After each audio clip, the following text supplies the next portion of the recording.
this summer, and we camped. I'm not gonna go up there and point, but so we camped back there. It was really nice and sunny. Like it's just about tree line, almost just about past it actually. You have the ridge line all around you. So there's trees right there, and then there's no trees. It's just all ridge, and like it's gorgeous. And so you go up there, and then we were camping, and all of a sudden a storm hit out of nowhere. We end up hiking out at 2 in the morning when the storm passes. Really cool, actually. I saw your face. It was really good. But, it was funny though, because me and my friend were the only ones who fell asleep. But so we hike out at like 2 in the morning, pitch black. We only have cell phones, no lamps or nothing. But the amazing part of it is that it was just so gorgeous because we're past tree level, and that's Mono Lake way in the background. So you can see, just as far as I can see, you can see Mono Lake, you see Levining, which is outside of Yosemite. So you can just see forever. And then there's lightning, because the storm just passed us, so there's lightning on the other side of the ridge. It's flashing. And it was like an amazing experience. And I don't think I'm ever going to forget hiking out of a place like that at 2 in the morning, especially with just cell phone light. And then one more story would be, I was sort of angry at a couple of my crewmates because they were making annoying. And so I get permission to go hike really quick by myself outside of our base camp at Valley Pass Ski Resort. So I go and I hike, and I come across 3 bear cubs by myself, no moms, right? Or I couldn't see or hear the mom nowhere. It's like 100 feet away.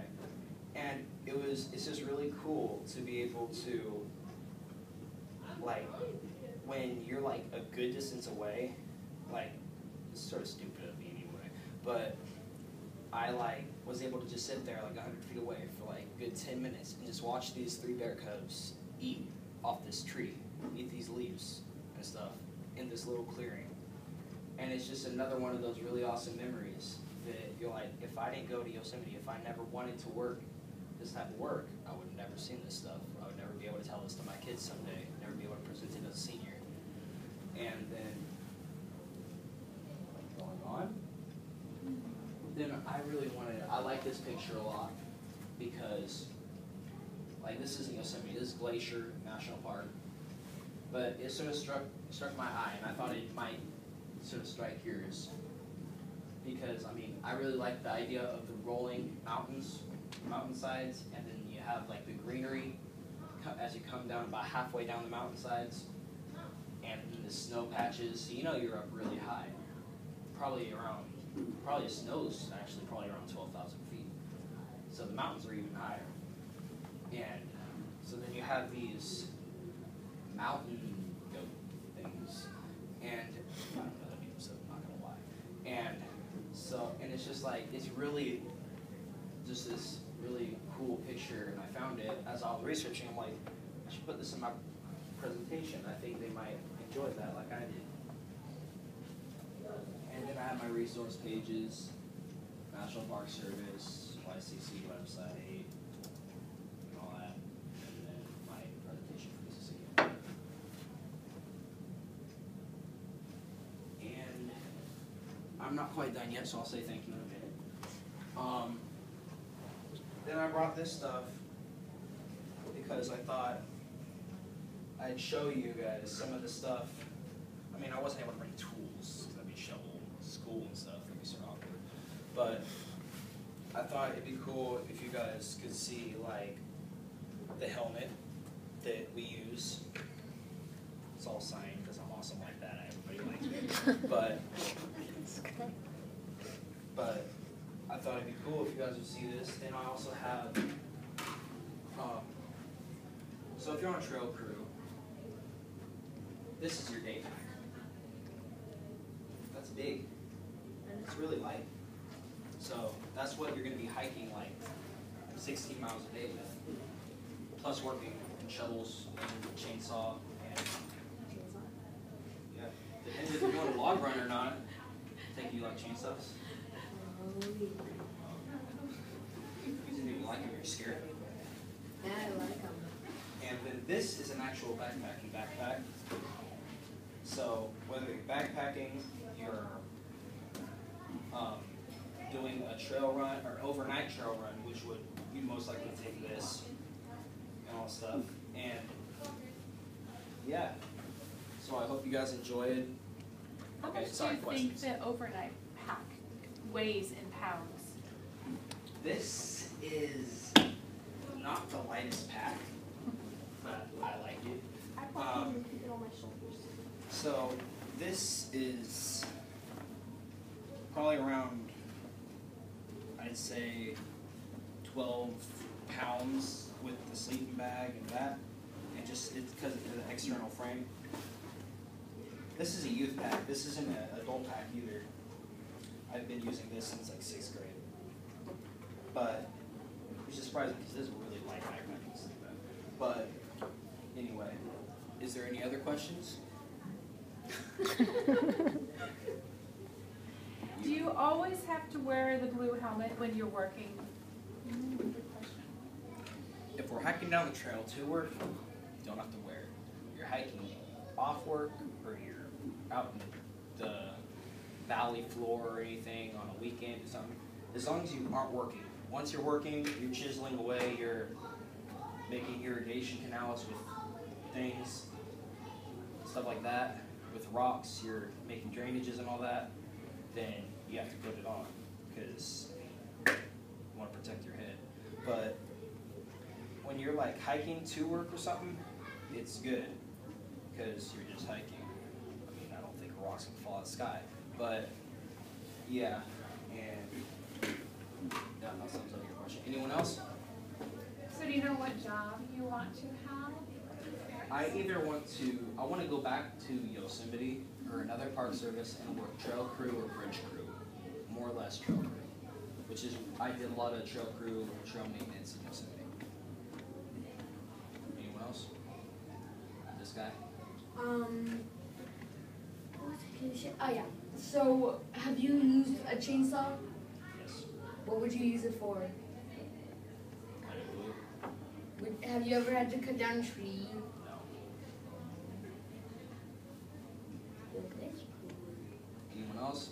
Okay. So what kind of qualities do you think somebody in this line of work needs to have to be successful? They have to be open to being told how to do things. You have to be able to. You have to be able to, like.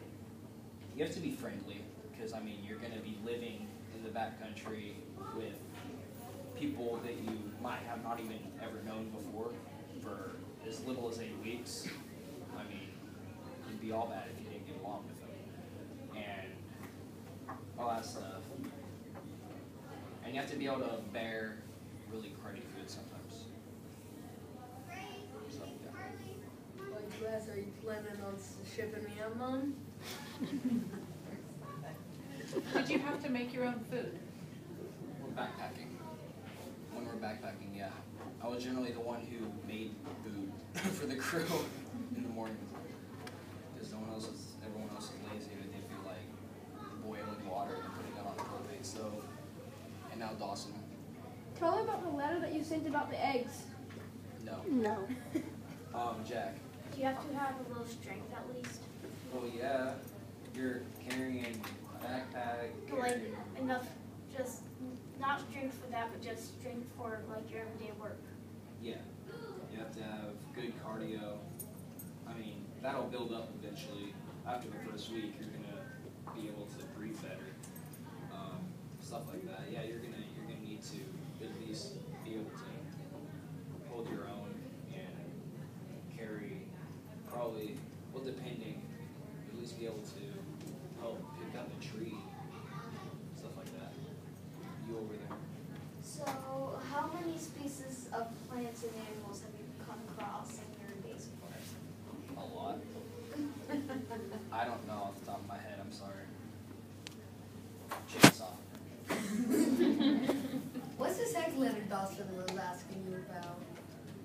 It's a letter with a joke I wrote to them because I was bored and I didn't like the eggs. Oh. I won't go into detail.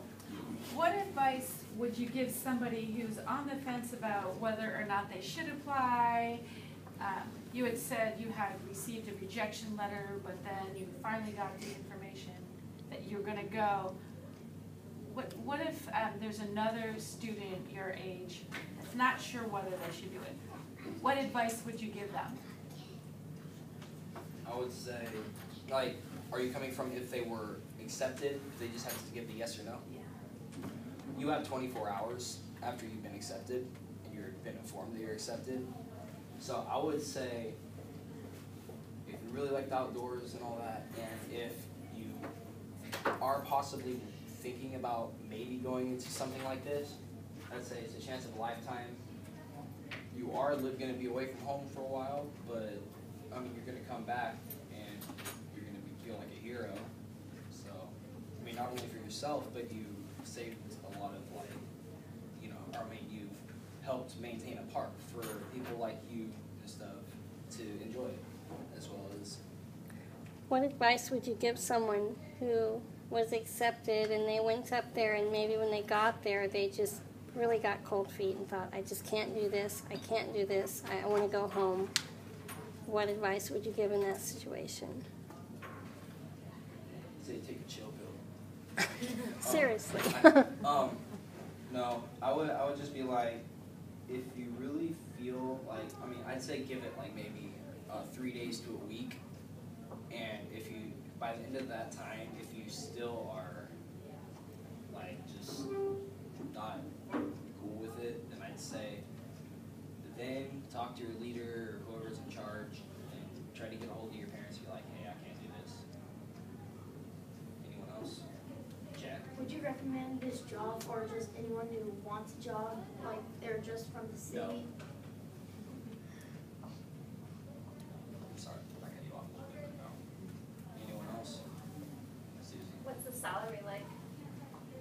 For an enrollee, it's $8 an hour, and you work 5 days a week for 8 hours. And then for you, if you went to study at ARC or wherever to become in the Forest Service, what would your salary be? Depending on your job, I know. But It all depends on your positioning and how long you've been working and all that. Because in like YCC, as an enrollee, you get paid $8.50. As a enrollee leader, you get paid like, I don't know, like 50 cents more. It's not that much, but it is a difference. But yeah, Jack, What would you do on your 2 free days? backpack. Would you ever have the chance to go fish or hunt? Yeah. I mean, once you're up in, like, even if you're after work, if there's like, if you're like up at a lake, working out of a lake or something, like we went up to Ostrander Lake up there in the backcountry, so we're living there and then we're hiking out and working on trails out of that lake. So, I mean, once you're off work and you're back there and you're not, and if you're not helping with dinner or something, then I mean, as long as you're not getting yourself in trouble, you can like go fishing or you can't hunt. In National Park Service, you can't hunt. Awesome. Did you ever actually have to work inside of water, like go into the water or something and work No. in like a lake? Should I rephrase what I said? No. What I meant by working out of a lake, I meant like you have the lake in your base camp. You're camping by the lake, and then you hike out to work on trails outside of that area. Oh. Sorry. Anyone else? Are we good? Okay, well, thank you for coming.